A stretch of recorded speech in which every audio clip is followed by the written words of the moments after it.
शांति। आज 16 अगस्त 2023 के बाबा के अनमोल मधुर महावाक्य सुनेंगे।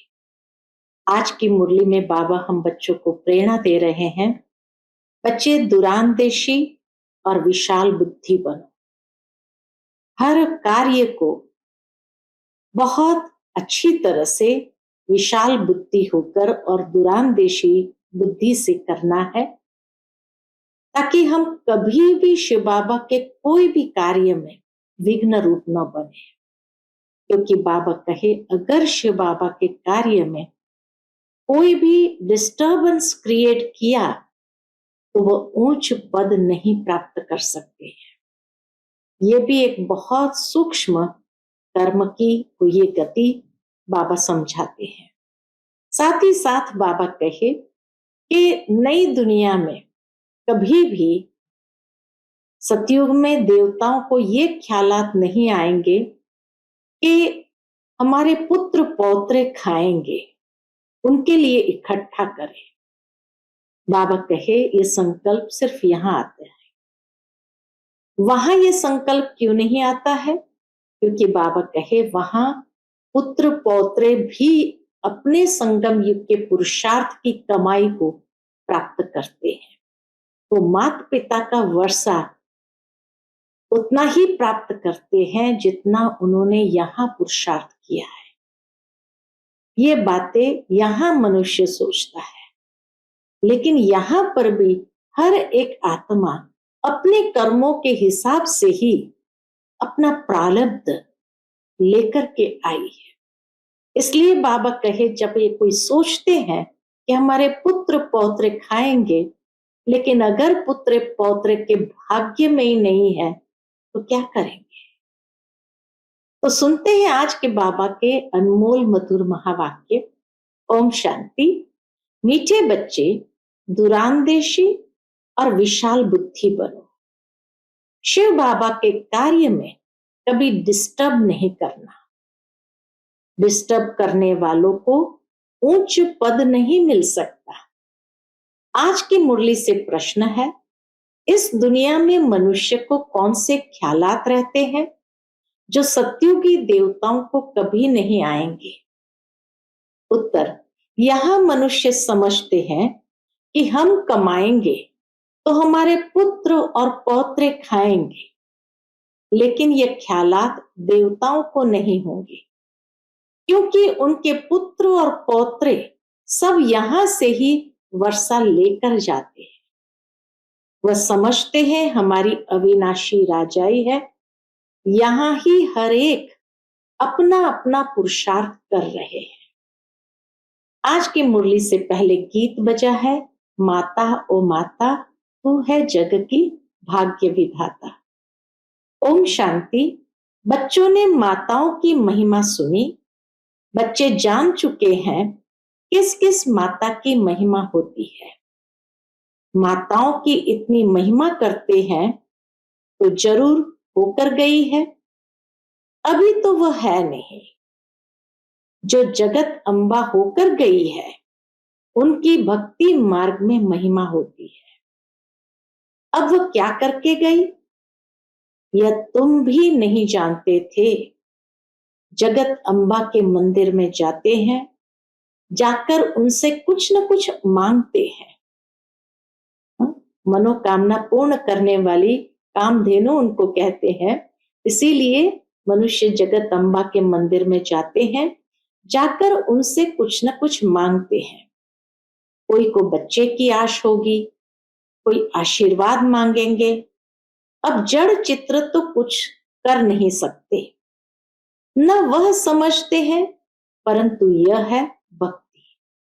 तुम जानते हो वह पास्ट हो गए हैं। जगत अम्बा की महिमा है, एक तो नहीं है। तुम सब ब्राह्मण कुल की पालना करते हो, फिर दैवी कुल की पालना करेंगे। तुम इस समय जैसे कि सारे जगत की पालना करते हो, परंतु कोई जानते नहीं। इसलिए देवियां इतनी अनेक दिखाई हुई है भारत में, लेकिन फिर भी कोई जानते नहीं कि इस समय वो कहाँ है। और जैसे दुनिया के अंदर भारत में खास करके ये मानते हैं कुल देवी है, वो हमारी पालना करती है, हमारी आश पूरी करती है। तो वही बाबा कहते हैं कि इस समय जैसे कि सारे जगत की तुम पालना करते हो, परंतु कोई जानते नहीं। चंडिका देवी का भी मेला लगता है। चंडी का नाम देखो कितना छीछी है। बाबा कहते हैं जो आश्चर्यवत भागंती हो, फारकती देते हैं, वह जाकर चंडाल का जन्म पाते हैं। घर में चंचलता करते हैं तो उनको कहा जाता है ना, तुम तो चंडी हो, चांडाल हो। बरोबर तुम देखते हो शिव बाबा का बनकर फिर भी बहुत चंचलता करते हैं। चंचलता अर्थात अवज्ञा करते हैं, शिव बाबा की सर्विस में डिस्टर्ब करते हैं, तो अंत में चले ही जाते हैं। कोई भी ब्रह्मा कुमारी सेंटर में होगी, कुछ चंचलता करेगी, इसको समझा नहीं सकेंगे, वह क्रोध करती होगी, तो सब कहेंगे इसमें तो बहुत क्रोध है। अब चंडी का एक तो नहीं, बहुत होती है। देवियों की महिमा भी है, और फिर ऐसे जो चंडिका आदि बनते हैं उनका भी गायन है। फिर भी ईश्वर के बने हैं। बाबा कहे फिर भी पॉजिटिव साइड देखो, फिर भी ईश्वर के बने हैं। भल कोई चले जाते हैं, फिर भी स्वर्ग में तो आएंगे ना, मालिक तो बनेंगे ना। भल मालिक तो राजा रानी ही बनते हैं, लेकिन प्रजा भी कहेगी हम मालिक है। लोग कहते हैं ना हमारा भारत महान है। आजकल तो गीत में भी गाते रहते हैं भारत बहुत अच्छा था। अभी तुम बेहद के बाप के बच्चे बने हो। गोपी वल्लभ की गोप गोपियां गाई हुई है। वल्लभ बाप को कहा जाता है, गाया भी जाता है। एक गोपी वल्लभ की अनेक गोप गोपियां। सतयुग में तो गोपिकाएं आदि की बात ही नहीं है। सतयुग में तो बाबा कहे गोपिकाओं आदि की बात ही नहीं है। अभी तुम बच्चे विशाल दुरानदेशी बुद्धि बने हो, बुद्धि का ताला खुल गया है। इस जन्म की जीवन कहानी को तुम अच्छी रीति जानते हो। हर एक को नशा तो रहता है ना। अभी बिरला है, उनको अपने धन का नशा होगा, समझेंगे मैं सबसे शाहूकार हूं। परंतु तुम जानते हो जो आज शाहूकार है वह फिर गरीब बन जाएंगे। तुम्हारी और अन्य मनुष्य की बुद्धि में रात दिन का फर्क है। कोई को क्या नशा, कोई को क्या नशा रहता है, मैं फलाना हूं, ऐसे हूं।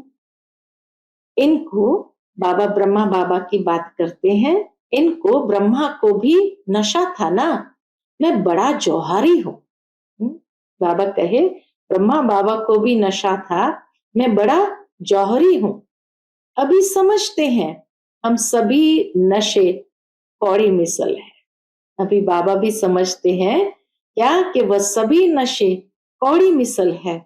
तुम बच्चों को कितना नशा चढ़ा हुआ है। वह समझते हैं हम कमाएंगे, फिर हमारे पुत्र पौत्र खाएंगे। यहां तो वो बात नहीं। तुम जानते हो हम बेहद के बाप को जानकर उनसे वर्षा पा रहे हैं, जिसकी प्रारब्ध हम ही खुद जन्म बाय जन्म पद पाएंगे।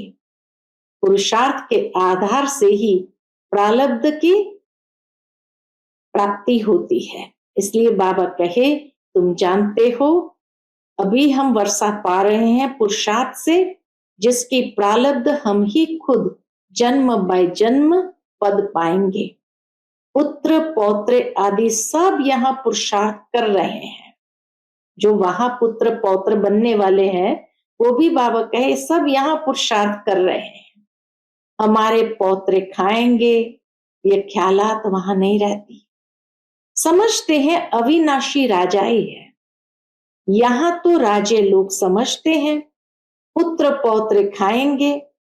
तुम अभी बाप से इतना वर्षा लेते हो ऐसे कर्म करते हो जो 21 जन्म उसका फल मिलता रहता है। पुत्र पौत्रों का ख्याल नहीं रहता, वे भी सब यहां ही वर्षा पाते हैं। तुमको कितना ज्ञान है, मनुष्य तो कुछ भी नहीं जानते। गॉड फादर जिनको इतना याद करते हैं, जरूर उनसे इतना भारी सुख मिलता होगा। गाते हैं ना, हे परम पिता परमात्मा रहम करो। उनको परम आत्मा कहा जाता है। वह सुप्रीम है, जन्म मरण रहित है, इसीलिए उनको परमात्मा अर्थात परमात्मा कहते हैं। सभी आत्माओं का रूप एक जैसा है। जैसा जैसा पुरुषार्थ करते हैं वैसा पद पाते हैं। इनकी आत्मा अच्छा पढ़ती है, ब्रह्मा बाबा की आत्मा अच्छा पढ़ती है तो नारायण बनती है। कोई फिर फेल होंगे तो राम बनेंगे। आत्मा ही बनती है ना। तुम्हारी आत्मा समझती है मैं परम पिता परमात्मा से राजयोग सीख रही हूं। आत्मा फिर आकर नया चोला पहन पाठ बजाएगी, नर से नारायण बनेगी। यह तुम बच्चों की बुद्धि में है, नंबरवार पुरुषार्थ अनुसार। फिर यह ज्ञान प्रायलोक हो जाएगा, वहां कोई पतित होगा ही नहीं। ज्ञान किसको देंगे? पतित पावन को यहां याद करते हैं। अच्छा समझो गंगा पतित पावनी है, तो भी वह राजयोग तो नहीं सिखला सकती है। बाप तो राजयोग सिखलाते हैं ना। ये सारा ड्रामा का राज आदि से अंत तक तुम बच्चों की बुद्धि में है। तुम सब पढ़ते हो तो एक ही क्लास में। बाबा कहे तुम सब पढ़ते तो एक ही क्लास में हो, लेकिन नंबरवार हो। शुरू शुरू में 300 की भट्ठी थी। हैदराबाद सिंध की बाबा बात करते हैं। शुरू शुरू में 300 की भट्ठी थी। जो हॉस्टल में बाबा के पास बोर्डिंग स्कूल में रहने के लिए आए, तो 300 आत्माएं उस समय आई थी। गौशाला में हजारों की अंदाज में गौवे हो तो कोई संभाल भी न सके। भट्ठी भी थोड़ों की बननी थी। उनमें से भी कई तो चल रहे हैं, कई टूट पड़े। कई बच्चे समझते हैं हम पहले से होते तो अच्छा था, परंतु ऐसे भी नहीं है। हर एक का अपना अपना समय होता है। पुराने पुराने कितने भागंती हो गए। 25-30 वर्ष वाले भी इतना नहीं याद रखते कि वह बेहद का बाप है जिससे वर्षा पाते हैं। बाबा स्वर्ग का मालिक बनाते हैं, सेकंड की बात है। बाप कहते हैं तो मेरा बनने से स्वर्ग के मालिक बनेंगे। जीवन मुक्ति तो राजा रानी भी पाते हैं, प्रजा भी पाती है। गाया हुआ है सेकंड में जीवन मुक्ति। बच्चे जो पूरा पढ़ते नहीं वह क्या करते होंगे? जो बच्चे पूरा पढ़ाई नहीं पढ़ते वो क्या करते होंगे? चंचलता। कोई कोई बच्चे तो बड़े आज्ञाकारी होते हैं, बाप से भी अच्छा मर्तबा पा लेते हैं। बाप 100-200 कमाने वाला होगा, बच्चा लखपति बन जाता है। तो अलौकिक संबंध में भी ऐसे होता है। 7 रोज वाला बच्चा 25 वर्ष वाले से तीखा चला जाता है। नंबरवार तो होते ही है ना। इसीलिए बाबा कहे कभी ये संकल्प नहीं करो कि हम पहले आते थे तो अच्छा होता था, क्योंकि पहले वाला भी कम कमा सकता है, लेकिन पीछे वाला बाबा कहे पुरुषार्थ में तेज रफ्तार करके उन पुरानों से भी आगे बढ़ जाता है। तो इसीलिए साल महत्व के नहीं है, पुरुषार्थ की गति महत्व की है। तो बाबा कहे नंबरवार तो होते ही है। तुम वास्तव में सब सजनिया हो, एक साजन को याद करते हो। तुम जानते हो बाप आकर हमको सुखधाम का वर्षा देते हैं, लौकिक पति है, फिर भी याद उनको करते हैं जो पतियों का पति है। पारलौकिक साजन अमृत पिलाते हैं, इसलिए उनको याद किया जाता है। फिर तुम स्वर्ग के मालिक बन जाते हो, फिर वहां कोई को याद नहीं करते। अभी के पुरुषार्थ से तुम 21 जन्म प्रारब्ध पाते हो। तुम्हारी बुद्धि कितनी खुली है, वह भी नंबरवार, तो बादशाही भी नंबरवार लेते हो। तुमको सब समझा दिया है। यहाँ अच्छी रीति पढ़ाई पढ़ने से तुम पद भी इतना ऊंच पाएंगे, नहीं तो अनपढ़े पढ़े के आगे भरी ढोएंगे। इसमें पुरुषार्थ बहुत अच्छी रीति करना है। अभी टाइम अच्छा है पुरुषार्थ के लिए। तुम जानते हो, जहां जीना है वहां ज्ञान अमृत पीना है अथवा पढ़ते रहना है। सैपलिंग लगाते रहते हैं, कोई झट समझ जाते हैं तो समझा जाता है इनका पद तो अच्छा देखने में आता है। अच्छा नजदीक का फूल है, तन मन धन अर्पण कर बैठा है, सर्विस में अच्छा लग गया है, समझता है अपना समय जितना सर्विस में देंगे उतना फायदा है। जैसे बाबा हम ज्ञान नेत्रहीन अंधों की लाठी बना है, ऐसे हमें भी बनना है। हमें भी दूसरों के लिए बनना है। तुम एक दो की लाठी बनते जाते हो। अंधा बनाया है किसने? रावण ने। यह तुमको समझाया जाता है कि इस समय सारी दुनिया लंका है, सब शोक वाटिका में है। नाम रखा है अशोका होटल, वहां खूब मजे उड़ाते हैं। अभी तुम जानते हो बाबा आया हुआ है, महाभारत लड़ाई सामने खड़ी है।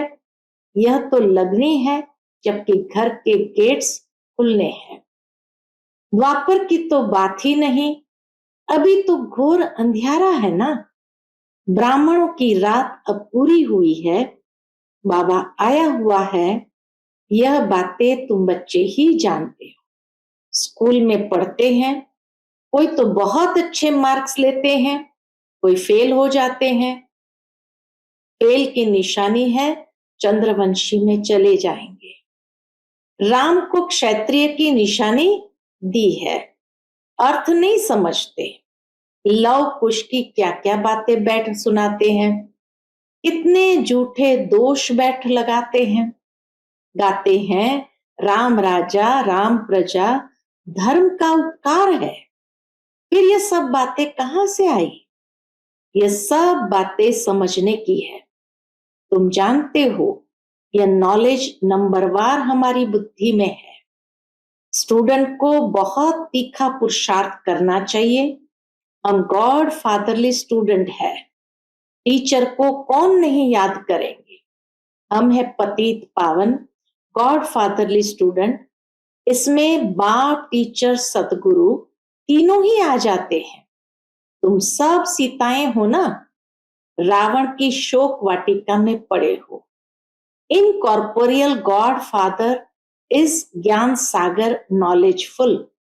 श्री कृष्ण को अथवा लक्ष्मी नारायण को ऐसे नहीं कहेंगे, उनकी महिमा ही न्यारी है। गीत में भी गाते हैं उनकी महिमा अपरंपार है, जो ऐसा बनाते हैं। तुम कहते हो बाबा हम आपसे पूरा वर्षा लेंगे, आप कितने मीठे हो, कितने प्यारे हो। लक्ष्मी नारायण कितने मीठे कितने प्यारे हैं। लक्ष्मी नारायण के चित्र देखो, हमेशा मुस्कुराहट वाले दिखाते हैं। तुम जानते हो देवताएं इस भारत में ही थे, अभी कहाँ है? तुम सबको बतला सकते हो कि यह उनका अंतिम जन्म है। फिर से श्री कृष्ण बनना है। अभी कृष्णपुरी स्थापन हो रही है। श्री कृष्ण की आत्मा भी अभी राजयोग सीख रही है। तुम भी कृष्णपुरी में जाना चाहो तो राजयोग सीखो। लक्ष्मी नारायण कहने से मनुष्य मूंझ जाते हैं। श्री कृष्ण को झूले में झुलाते हैं, पूजा लक्ष्मी नारायण की करते हैं। उन्हों का बाल चरित्र कुछ भी है नहीं, मालूम ही नहीं। राधे कृष्ण फिर कहाँ गए, क्या हुआ, कुछ भी पता नहीं। राधे कृष्ण कोई आपस में भाई बहन नहीं थे। अभी राधे कृष्ण का राज्य तो है नहीं। द्वापर में भी उन्हों की राजधानी का कुछ पता थोड़ी है। तो यह सब बातें समझने के लिए बहुत अच्छी बुद्धि चाहिए। लिटरेचर बनाने में भी मेहनत लगती है। विष्णु के अलंकार दिखाते हैं, परंतु वास्तव में विष्णु के ये अलंकार होते नहीं। विष्णु व लक्ष्मी नारायण को शंख थोड़ी है। तो हम क्या लिखे? मनुष्य तो कुछ भी समझ न सके। शंख तो है तुम्हारे पास। बाबा कहे वास्तव में शंख तो है तुम्हारे पास, तो अलंकार जरूर ब्राह्मणों को देना पड़े। कहेंगे ये ब्राह्मण फिर कहां से आए? समझ नहीं सकेंगे। दुनिया वाले इस ईश्वरीय भाषा को समझ नहीं सकेंगे। तुम समझा सकते हो, हम ब्राह्मण स्वदर्शन चक्रधारी है। ये सब बातें समझाने में बड़ी ही विशाल बुद्धि चाहिए। प्रजा में जाने वाले मोटी बुद्धि समझ न सके। समझाने में बड़ी ही डिफिकल्टी लगती है। बाबा लिखते भी है, सिक्की लदे स्वदर्शन चक्रधारी ब्रह्मा मुखवंशावली, परंतु तुम्हारे पास अलंकार कहाँ है? चित्रों में देवियों को तीसरा नेत्र दिया है, लेकिन उनको तो तीसरा नेत्र है नहीं। तुम्हारे अब तीसरी आंख खुली है। तुम शक्तियों की महिमा है, जगदम्बा है, तो बच्चे भी साथ में होंगे। मेजॉरिटी माताओं की है, माताओं को ही ऊंच उठाते हैं। अच्छा, मीठे मीठे सिकिलदे बच्चों प्रति माता पिता बाप दादा का याद प्यार और गुड मॉर्निंग। रूहानी बाप की रूहानी बच्चों को नमस्ते। हम सब रूहानी बच्चों की रूहानी माता पिता बाप दादा को याद प्यार, गुड मॉर्निंग और नमस्ते नमस्ते। शुक्रिया बाबा, शुक्रिया। आज की मुरली से धारणा के लिए मुख्य सार है, पहली पॉइंट, अपना समय सर्विस में सफल करना है। तन मन धन सब अर्पण कर जब तक जीना है पढ़ाई पढ़ते रहना है। जब तक जीना है पढ़ाई पढ़ते रहना है। दूसरी पॉइंट, आपस में एक दो की ज्ञान से पालना करनी है। ऐसा कोई कार्य नहीं करना है जिससे बाप की अवज्ञा हो। आज का बाप दादा का मधुर वरदान हम बच्चों के प्रति है, अविनाशी अतीन्द्रिय सुख में रह सबको सुख देने और सुख लेने वाले मास्टर सुखदाता भव। अविनाशी अतीन्द्रिय सुख में रह सबको सुख देने और सुख लेने वाले मास्टर सुखदाता भव। अतीन्द्रिय सुख अर्थात आत्मिक सुख अविनाशी है। अतीन्द्रिय सुख अर्थात आत्मिक सुख अविनाशी है।